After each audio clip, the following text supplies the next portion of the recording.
I just want to know, what was Vince McMahon Senior like as a boss? Because I've actually never spoken about him on the show before. So I'd like to, from someone that has actually interacted with him, was there when he was the promoter / boss. What was he like? Oh yeah, well, Vince McMahon Senior, and I didn't really deal with Vince Senior much because he was, the man, and I was the 21-year-old newcomer, 22. I was there 7 years, I think, before the big one.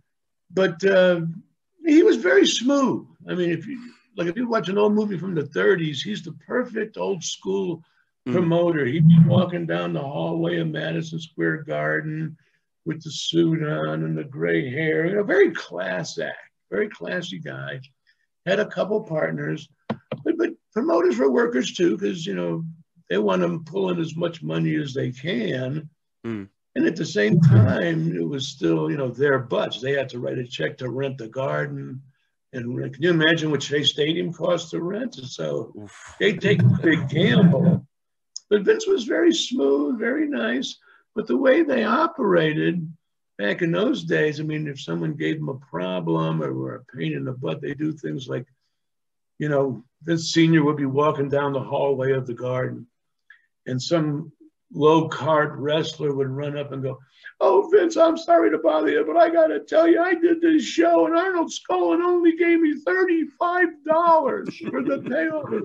I should have got at least what the other guys got, $50." Back in those days, So Vince Sr. was the kind of guy, and he was smooth. He'd go, "That damn Scullin, he cheated you out of some money here." And Vince would reach in his pocket and give the guy $50. And the guy would go, "Oh, thank you, Vince. Thank you very much." And then Vince would walk, off into the office room and go, "Hey, Arnold Scullin, fire that guy." So he's a pain to fire that guy. So it was like very smooth, knew how to, work you, great, perfect old school promoter, which you had to be in them days. But that's, oh yeah, everybody thought he was great, but he had his henchmen, Gorilla Monsoon, Golan, or something. You could fire that guy. What about Vince Jr.? What was your interactions like with him? Oh, Vince, I really haven't seen Vince in a long time. And it was a very nostalgic reunion. I was back at my first WrestleMania, and with Bruno getting inducted in Madison Square Garden. And then when I went into the Hall of Fame, and it was a very nostalgic reunion with Vince. Yeah. And, because you really wanted Bruno there, and I'm the one that kind of got him there. But, I mean, Vince is a cool guy, and he really loves the tradition. And I was there when basically he started. Yeah. We basically kind of started at the same time and worked for his dad. So, and then he's nostalgic, like that way. So, I just find him so fascinating. I mean, I got a great relationship, and the WWE has become a great company. I mean, compared to what wrestling was, they'll take care of you guys if they need 10 operations. If some idiot's got a problem, they'll put you in rehab 10 times if they have to. The Make-A-Wish charity stuff they do. It's really become a great company, and guys are making money. Some of them don't know what they're doing, but they're making money. God bless them. They just run into a... You would actually come out of retirement to feud with the NWO, specifically with Eric Bischoff and Scott Hall. I'd just like to know, basically how much did you enjoy that? I think people forget, because people talk about Goldberg and DDP, but you were also one of the only other guys that actually stood up for WCW and, fought against NWO. So I'd just like to know what your memories of that, and how was it for you? Well, you know what? It was great for me. Coffee. That's okay. It's still early in the morning for me. I never talked so much at one time. So the thing about the NWO was, I'm not sure whose idea it was. I think it could have been Eric's idea, bring guys in, And because we know we needed new guys to wrestle each other. Flair wrestled Sting 500 times already. And, you know, we needed new guys. And then I was in a meeting with him because Eric started in the AWA, you know, back in the days with Vern. And he was in the office. Greg Gagne was in the office. And even though I didn't go to the office, I was kind of in there, you know, just talking to him and knowing him. And when I heard what the idea was, the New World Order, I changed some things at the beginning, the way Scott Hall came in, the way things happened. Because if you do it right at the beginning, you know, if you get a new guy and put him out there right at the beginning, like Goldberg did, because he, you know, it'll work. It'll get over. But, you know, you'll get over the most you can if you do it right. So I changed some things at the beginning, and they listened.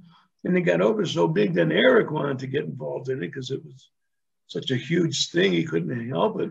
So I programmed the things with me and Eric to, you know, do that. And actually, the match with me and Eric and me and Scott were the two biggest pay-per-view buy rates they ever did, WCW. Yeah. So Starcade sold out. Yeah. Yeah, but the way it worked out, it was just weird because I didn't plan to wrestle them. I mean, I had things arranged for them to do.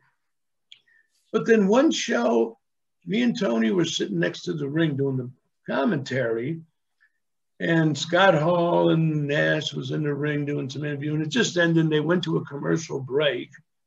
And Scott came over and leaned over at the rope and looked at me, and I stood up and took my headsets off and stood up. And the crowd went nuts. They blew the roof off the place. Yeah. And we didn't expect it. I mean, it wasn't planned, didn't expect it.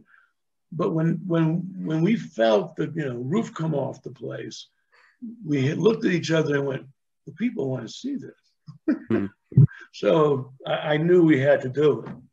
So no, it was good. I did really enjoy. God, Chief Wahoo. I'm wrestling Chief Wahoo McDaniel. He's getting older, right? And he's in the ring. And we go to Tab, and he was balding. He was balding with the big bald spot in the back. So for some reason, some of the old timers would take like a black hairspray and black spray and spray their bald spot so they wouldn't look bald in the ring.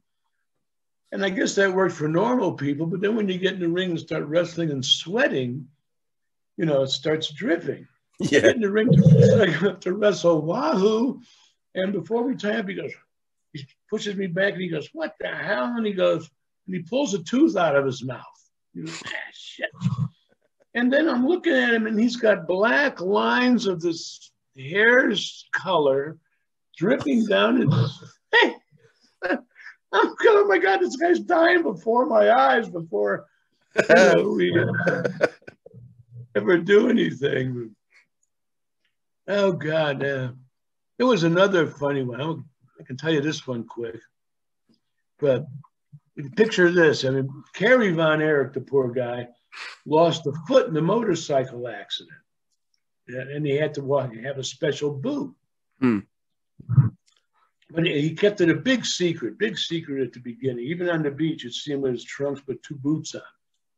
So he's wrestling Colonel De Beers one time in the AWA on ESPN. And Colonel De Beers don't know he's got the phony shoe because he's got no foot from a motorcycle wreck. Yeah. So De Beers, he's on his back. De Beers grabs his ankle for an ankle lock, and all of a sudden, pop, the shoe comes off, and in the air is just a leg with like a little stump on it because where the foot was going on. Kerry and Colonel De Beers sees this boot in his hand, and he goes, ah! And he scares the hell out of him, and he throws it up in the air, and it comes back down, and he stands there, and Kerry grabs the boot, rolls out of the ring, and goes under the ring. And the fans now, this is on the taping for ESPN, there's not a peep. They're like in shock going, did we just see someone's foot come off here? And then about a few minutes later, Kerry rolls back out from underneath the ring and gets back in the ring and starts his match again. And De Beers is Look at him. It's like nothing happened. It was one of the strangest things. I would love to be in the crowd for that. I'm not gonna lie. Yeah. And I worked with Kerry. I mean, everybody I worked with was really a night off. Had some great matches with Chavo Guerrero in LA. I mean, oh yeah, it was I lived at a good time with the crew, and other guys knew what they were doing too. We talked about Fuji's rib story. I want to know just first rib story that comes to your head, because I know you have said before that you sort of would avoid it if you could, because you know, like if someone does it to you, then you've got to do it back to them, and then it just never ends. So I'd just like to know if there's any stories, so while we're at the end, that you can share quickly. Any funny rib stories that come to your head? Any funny rib stories? Let me think. Ribs. I mean, I can't brag about a rib because I never did ribs. Yeah. And the reason I never did ribs is because I didn't want to get the revenge rib. But there was guys, I mean, Fuji's he was like one of the main ribbers. But like if a guy was in a dressing room laying on a bench, you know, taking a nap because he just drove 4 hours, Fuji would take tape, you know, like tape you put on your wrist or something. He takes 3 or 4 pieces of tape and drape them over your boots. And then he'd light them on fire. And then he'd leave. So pretty soon the guy got the giant hot foot look up in his whole boots, you know, up in a flame. It's really the tape, you know, burning, but it looks like your boots on fire. And guys would freak out and be hopping around. But I'd like to know very quickly, because you told a really funny Mr. Fuji story, how he put laxatives in haystacks. Fuji was one of the big ribbers in the business. Some guy, I mean, if you fell asleep on the plane, Fuji would shave one of your eyebrows off, you know, or something. So one flight, we're going to Japan. And Fuji's on the flight, and Calhoun's on the flight, but Calhoun needs all 3 seats. I mean, he's ridiculously, you know, 610-pound ass. So Mr. Fuji takes a bunch of X-Lax, the stuff that makes you go to the bathroom, and dumps it in Calhoun's food and drink and whatever. And Calhoun's always got tobacco in his mouth, so he don't taste nothing anyway. So he eats all this stuff. Then halfway through the flight, you know, 6 hours, it's like a 12-hour flight, so 6-7 hours later, Calhoun's dying. He's got to go. He's dying. He gets up. He can barely walk through the plane. He's so wide. And he gets to the back, and like, you know, those little doors for the bathrooms on the airplanes, there's no way Calhoun can get in there. He couldn't get one leg through that door. I mean, that's how huge he was. So I felt sorry. There was these 2 Japanese, you know, stewardesses in the back with the curtain drawn way back by the lavatories. And they were holding a big plastic bag under his ass. He was going. And people, you could hear some of the fart noise. And a minute later, the smell was coming out. And all the wrestlers were getting sick. We all wanted to kill Fuji, but the wrestlers fired on him. Now we're all dying, even him. Oh, God, that was brutal. I had to ask. I wanted to hear it, and I wanted to have that story in my podcast. It just cracks me up. We were really professional travelers. We traveled so much, and then we wrestled for 10, 15 minutes every night. So, yeah, you do stuff to break up the boredom. And I mean, after a couple of years, I got tired of driving around, so I became a private pilot. I got a private pilot's license, and God, for 20, 25 years, I flew myself to most of the towns.